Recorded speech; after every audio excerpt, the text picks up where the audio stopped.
Hello there everyone, welcome back to the channel. My name is Elliot Webber and well, that first opening round of BTCC was pretty good, wasn't it?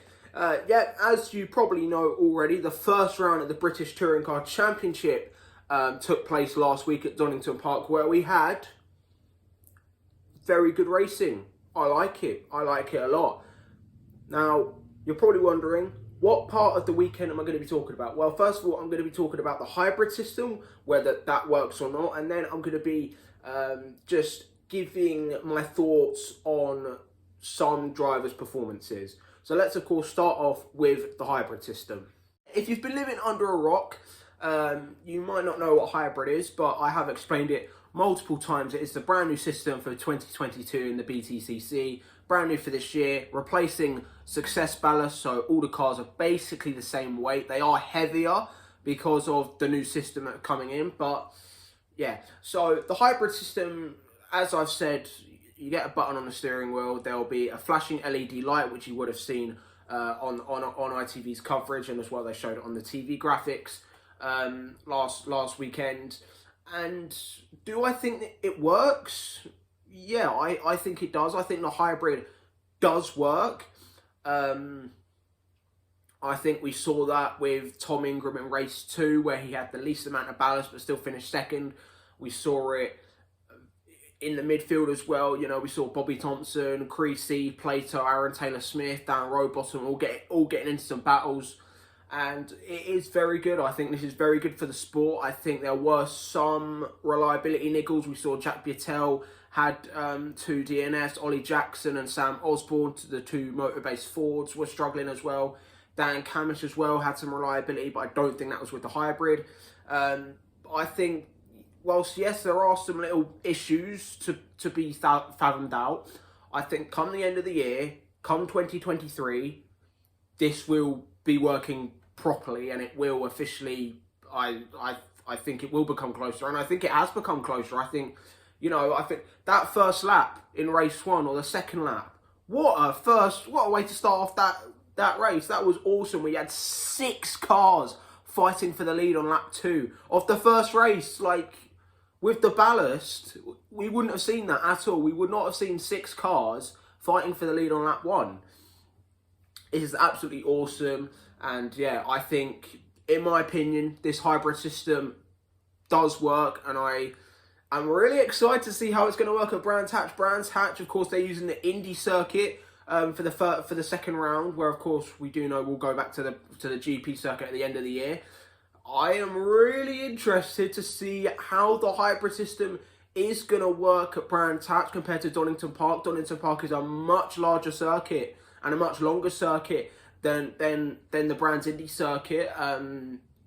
Obviously, Brands Hatch is local to me, so I sort of know it like the back of my hand. But yeah, of course, as we know, people are using the hybrid systems at certain points, and it is all about strategy as well, which I forgot to mention, because it's like you now have to figure out, okay, can I use this hybrid to attack? Do I need to defend my position using the hybrid system?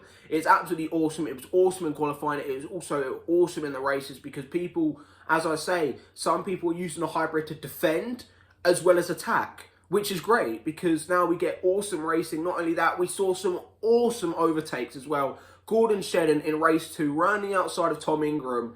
I mean, it's a classic Matt Neal move, so Shedden, of course, would know it, but I mean, it was an awesome overtake by Gordon Shedden, so to see him back up there was great.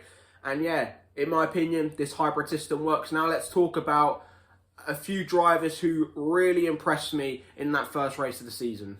Yeah, let's get into a few drivers who I think deserve to be a part of the driver of the day. Also, if you're not already, I'm a part of a Facebook group on Facebook called the BTCC Fans Group.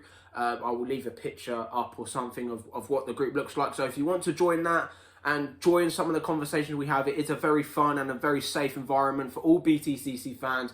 We have about 11,000 members, including some BTCC drivers. So of course, if you do want to interact with us and just get involved, and yeah, that'd be great. And we, at the end of every weekend, we also do a little discussion, a little poll vote, where we discuss who is the driver of the day.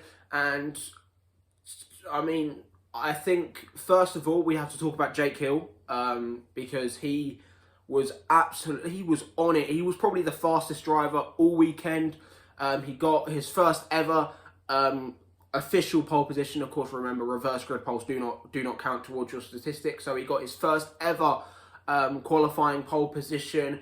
He could have won that first race, but sadly didn't. He had an awesome battle with his new teammate, Colin Turkington. Had some great battles with Jake Hill. Had some great battles with Tom Ingram. He had some battles with Ash Sutton. Sadly, in that first race, he was disqualified from the results. He finished third. If you didn't know, Jake Hill was disqualified from that first race because of a ride height infringement. You may have seen he hit the tyre stack at the final chicane, which caused some damage to his car, and that sadly meant he failed the ride height, and because it was also self-inflicted, that is probably why he was disqualified. But even so, he made a great comeback in race 2. He finished, I think, P9 from the back of the grids.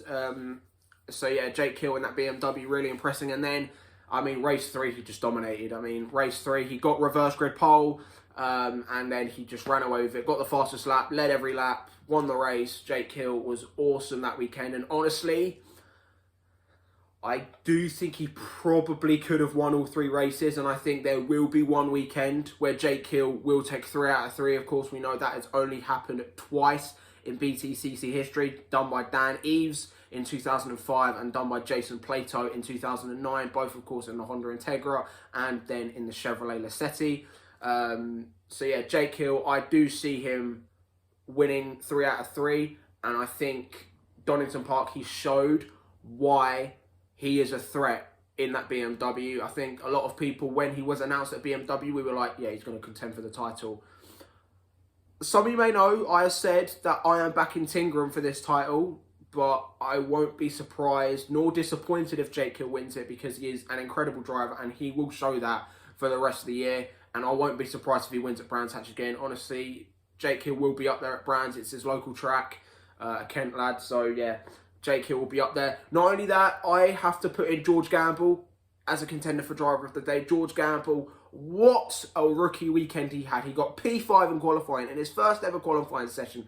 He then got P7 in his first ever race. So P7, not too bad, not too bad. His first ever race in BTCC. And then race 2, George Gamble, what a race that was for him. He, of course, he got promoted to P6 because of Jake Hill's disqualification. And he got an awesome start, was up to P2 by the end of the lap. Of course, Tingram was ahead. He was then second. Gordon Shedden was third. Of course, as we know, Gordon Shedden will go on to win that race. Tingram was second. And George Gamble, I mean, wow, Gamble was just phenomenal in that race. And I think, honestly, he probably could have won. I'm a little bit sort of hesitant to say that because, of course, we know Gordon Shedden was on it that weekend. Tingram was on it that weekend. Ash Sutton was on it. Turkington was on it. Jake Hill was on it. It would have been a little bit surprising, but I don't think it would have been far off. I think Gamble will win a race this year. Of course, going back to my rookie video that I made about him, that would have been a bit of a shock. But now I will not be surprised if he does win a race this year. I think it won't happen till the very end of the season because this season is going to be so competitive. But yeah, George Gamble for the JST, I think. Of course, well, he's already got that podium. So what a weekend for George. And then finally, this is going to shock you a little bit, but I'm going to put Adam Morgan as well for my driver of the weekend. He got 3 top 10s, and for 2 of those races, he did not have hybrid at all. For race 1, I think he had it. Then for race 2 and 3, he did not have hybrid, and he had 3 top 10 finishes. So he was pretty much one of the slowest cars on the grid without that hybrid.